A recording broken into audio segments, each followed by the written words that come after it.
இனிய வணக்கம் என் தமிழ் உறவுகளுக்கு. இது உங்களின் குட்டி வரலாறு. இன்னைக்கு நாம நம்மளுடைய நிகழ்ச்சியில உலகில் மிகவும் புகழ்பெற்ற பல்கலைக்கழகமாக விளங்கிய நாலந்தா பல்கலைக்கழகம் அதை பத்தி தான் பார்க்க போறோம். இந்த நாலந்தா பல்கலைக்கழகம் பீகார் மாநிலத்தில் கிபி 427 ஆண்டு குப்தர்களுடைய காலகட்டத்தில் குமாரகுப்தர் என்பவரால் துவங்கப்பட்டதுதான் இந்த நாலந்தா பல்கலைக்கழகம். இது உலகில் ஒரு சிறப்பு வாய்ந்த ஒரு பல்கலைக்கழகமாக இருந்திருக்கின்றது.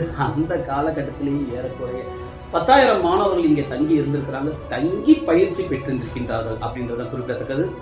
கணிதம், மருத்துவம், வாணிபம், தத்துவம், உளவியல், வானவியல் உள்ளிட்ட 18 வகையான பிரிவில் பாடங்கள் இங்கே நடத்தப்பட்டிருக்கின்றது. 1541 ஆசிரியர்கள் இதற்காக பயிற்சியில் நியமிக்கப்பட்டிருக்கின்றார்கள். இந்த பல்கலைக்கழகம் அத்தனை மாணவர்களும் இலவசமாகவே பாடத்தை போதித்து வந்திருக்கின்றது. அதற்கான ஏற்பாடுகளை குப்தர்கள் அந்த காலகட்டத்திலேயே ஏற்படுத்தி தந்திருக்கின்றார்கள். இதற்காக இங்கே தங்கியிருக்கக்கூடிய மாணவர்களுக்கு உணவு வசதிக்காக மட்டும் ஏறக்குறைய 100 கிராமங்கள் ஒதுக்கப்பட்டு இருந்துள்ளது. இந்த 100 கிராமங்களில் இருந்து வரக்கூடிய வருமானத்தை வைத்துதான் இங்கு பயிலக்கூடிய மாணவர்களுக்கான தேவையான அனைத்து வசதிகளையும் செய்து கொடுக்கப்பட்டுள்ளது.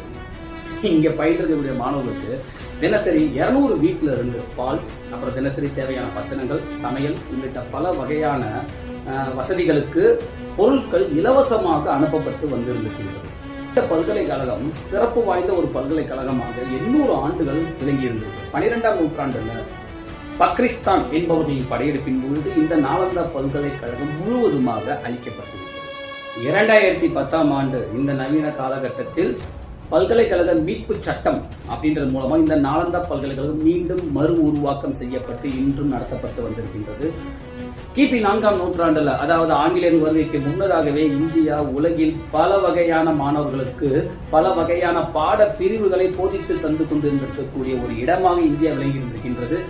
ஆனால் ஆங்கிலேயர்களுடைய காலகட்டத்தில் தான் நாம பார்க்கிறோம், வெள்ளக்காரங்க இந்தியாவுக்கு வந்தாங்க, அவங்க தான் அவர்களுடைய நாகரிகமான கல்வி, மேற்கத்திய கல்வி முறைகளை நமக்கு போதித்தாங்க அப்படின்னு சொல்லப்படுகின்றது.